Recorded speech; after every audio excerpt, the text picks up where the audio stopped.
एकै ठाउँमा नबस्नेको कारणले गर्दाखेरि प्रुफ चाहिने रहेछ र उहाँहरूले हिजो क्यामेरा लगाउन आउनुभयो। क्यामेरा लगाउन आउनु भइसकेपछि यहाँको जनताहरू एकदम त्रसित भएको कारणले गर्दाखेरि जनताहरूले के भने बाघ छ कि छैन हेर्न जाउँ, भित्रै जाउँ। जुन बेला चुनाव आउँछ त्यो बेला हरेक जनप्रतिनिधि चाहे त्यो वार्ड होस् तपाईको पालिकाको होस् घर घरमा पुग्नुहुन्छ, आवश्यकता परे जनताको खुट्टासम्म ढोग्नुहुन्छ। तर अहिले यस्तो परिस्थितिमा पनि तपाईको नगर प्रमुख यहाँ आउनु भएको छैन, एकचोटि पनि हेर्न आउनु भएको छैन।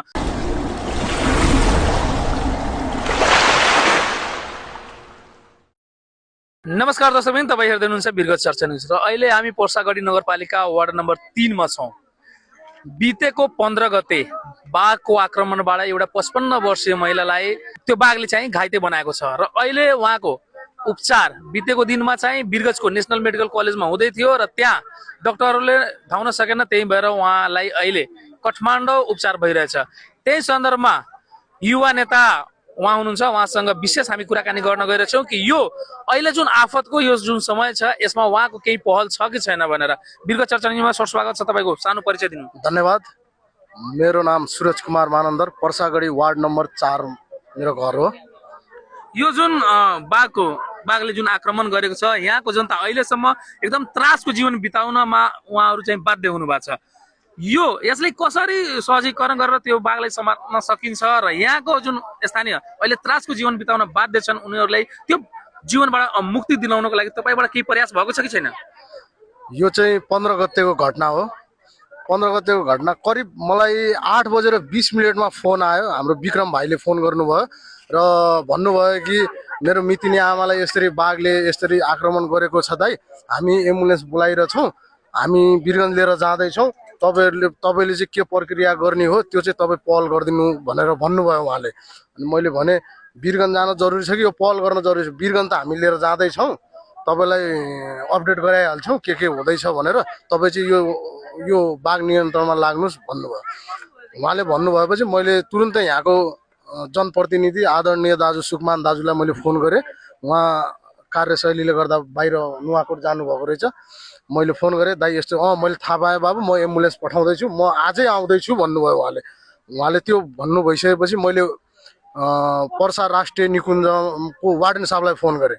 वार्डन साहबलाई फोन एकदम सिकिस्ते घाइते छ, त्यो बाघलाई नियन्त्रण गर्न पर्यो भने मैले त्यो भन्ने क्रममा भनिसकेपछि उहाँले के भन्नु भने तपाईँको पर्सा वन डिभिजन कार्यालयमा बिरगन्जमा फोन गर्नुहोस् भन्नुभयो डेफु साहबलाई। म नि यहाँबाट पहल गर्छु, डेफु साहबलाई म नि भन्छु, हजुरले पनि भन्नुहोस् भन्नुभयो।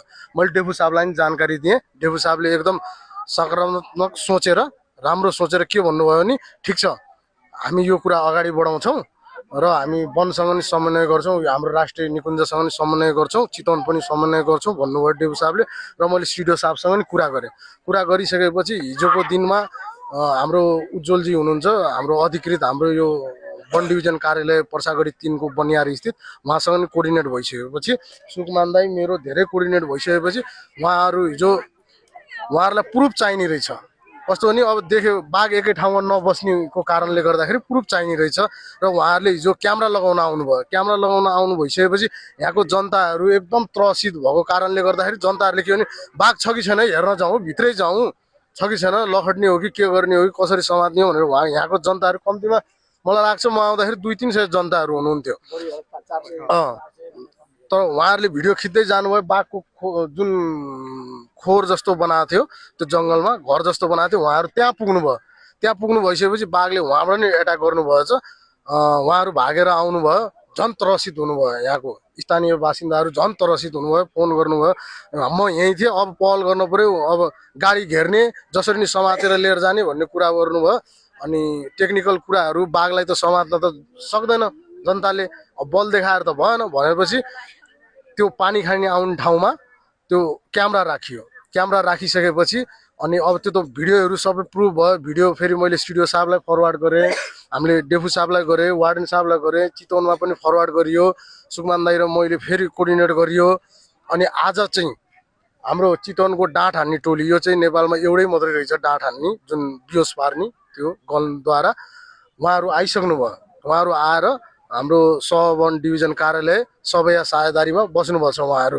अब हात्ती नआइकन हामी नजाने भनेर उहाँहरू त्यहाँ बस्नुभएको छ। अहिले भर्खर नै म उहाँहरूलाई भेटेर आएको। उहाँहरूले के भन्नुभयो भने एउटा पाडा खोजिदिनु होला र हात्ती आउँदैछ, हात्ती 3 बजे भित्रमा आइपुग्छ, सकेसम्म सम्भव आजै त्यो बाघलाई आजै नियन्त्रणमा लिने होइन, आजै लिने, नसक्यो भने भोलि गरौँला भनेर उहाँहरूले भन्नुभयो। अँध्यारो भएपछि सकिन्न भन्नुभयो। उहाँहरूले सबै इक्विपमेन्टहरू ल्याउनु भएको छ, त्यो सेतो पर्दादेखि लिएर पिँडाहरू सबै ल्याउनु भएको छ उहाँहरूले। अब त्यही भएर फेरि कोअर्डिनेट गरियो। अनि यो यहाँको लागि चाहिँ फेरि विक्रम भाइसँग र हाम्रो सुकुमान दाजुसँग कोअर्डिनेट भइसकेपछि फेरि जिल्ला प्रशासन कार्यालयमा फोन गरियो। म यहाँको युवा नेता भएको कारणले, यहाँको जनता भएको कारणले फेरि जिल्ला प्रशासन कार्यालयमा फोन गरियो। यहाँबाट घटनाको मुचुल्का उठायो भने वन ऐन कानुन अनुसार 50,000 लिएर 2 लाख रुपियाँसम्म सरकारले राहत दिन्छ भन्ने कुरा भइसकेपछि जिल्ला प्रहरी कार्यालय पर्सामा फोन गरेर फेरि हाम्रो पटेर सुगौलीसँग समन्वय गरेर अस्तिको दिनमा आएर यहाँ घटनाको मुचुल्का उठाएर उहाँहरू जानुभएको छ। अब प्रोसेस हामी अगाडि सार्दैछौँ। यसमा एउटा एक कुरा तपाईँ जानकारी गराउनु। अहिले हेर्दाखेरि चुनावको बेला जुन बेला चुनाव आउँछ त्यो बेला हरेक जनप्रतिनिधि, चाहे त्यो वार्ड होस्, तपाईँको पालिकाको होस्, घर घरमा पुग्नुहुन्छ, आवश्यकता परे जनताको खुट्टासम्म ढोग्नुहुन्छ। तर अहिले यस्तो परिस्थितिमा पनि तपाईँको नगर प्रमुख यहाँ आउनु भएको छैन, एकचोटि पनि हेर्न आउनु भएको छैन, जनताको मनको कुरा बुझ्न आउनु भएको छैन, जनताको दुःख सुख अहिले के छ त्यो बुझ्न आउनु भएको छैन। यो विषयमा तपाईँ के भन्नुहुन्छ? यो विषयमा चाहिँ म पर्सागढी निवासीहरूको यो विडम्बना नै भन्न चाहन्छु। किन भन्दाखेरि यहाँको जनताहरू एकदम यो पर्सागढी नगरपालिकाको वार्ड नम्बर 3 मा चुनावको माहौल, राजनीतिक माहौल र भोटको आधारमा नि सबैभन्दा भोट धेरै भएको, जनसङ्ख्या बढी भएको वार्ड हो यो हाम्रो विडम्बना भनौँ। यो स्थानीय सरकार यहाँ उपस्थिति भएर एउटा म समाजसेवी युवा नेता भएको कारण मैले गरेको पहल र स्थानीय सरकारले गरेको पावरको पहल छुट्टै हुन्छ जस्तो मलाई अनुभूति छ। तर पनि उहाँले मलाई लाग्दैन कि केही पहल गर्नुभयो जस्तो मलाई महसुस भएको छैन। किनकि 4 दिनदेखि कन्टिन्यू हामी यहीँ नै छौँ।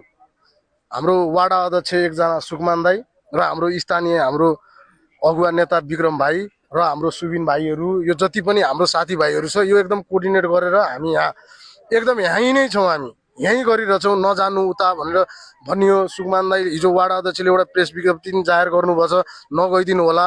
सिमसार क्षेत्र 4 किल्ला हामीले गरेर हनुमान खाँडको दक्षिण, हाम्रो घनश्यामगिरी पोखरीको उत्तरतिर, पानी फ्याक्ट्रीको दक्षिण पश्चिमतिर नजानु होला भनेर हामीले एउटा सबैलाई सन्देश पनि दिएको छौँ।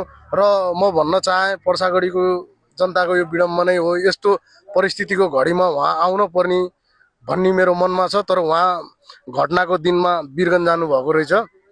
वीरगञ्ज जानुभयो र मिडियासँग इन्टरभ्यू पनि दिनुभएको रहेछ। उहाँ चाहिँ भेट्न जानुभयो, तर घटनास्थलमा चाहिँ आउनु भएको छैन। दर्शकबिन, वीरगञ्ज चर्चा न्युजको माध्यमले विशेष गरेर म नगर प्रमुखज्यूलाई अनुरोध गर्न चाहन्छु, घरमा बसेर हुँदैन, अफिसमा बसेर हुँदैन। अहिले यहाँको स्थानीय धेरै त्रासित छन्। यहाँ आएर यहाँको समस्या बुझ दिएर यहाँको समस्याको कसरी समाधान गर्न सकिन्छ तपाईँबाट पनि पहल हुनु जरुरी छ। किनभने यो 3 नम्बर वार्ड भनेको मात्र वार्ड अध्यक्ष यहाँको नयाँ युवा नेताहरूको मात्रै होइन, तपाईँको पनि हो। विशेष तपाईँको भूमिका यसमा चाहिँ अहिले खेल्ने हो, तर तपाईँ अहिले त्यो भूमिकाबाट वञ्चित हुनुहुन्छ। तपाईँ जसरी भए पनि यहाँको समस्या समाधान गराउनुहोस्। आउँदो दिनमा फेरि हामी अपडेट लिएर आउँछौँ। तबसम्मको लागि धन्यवाद।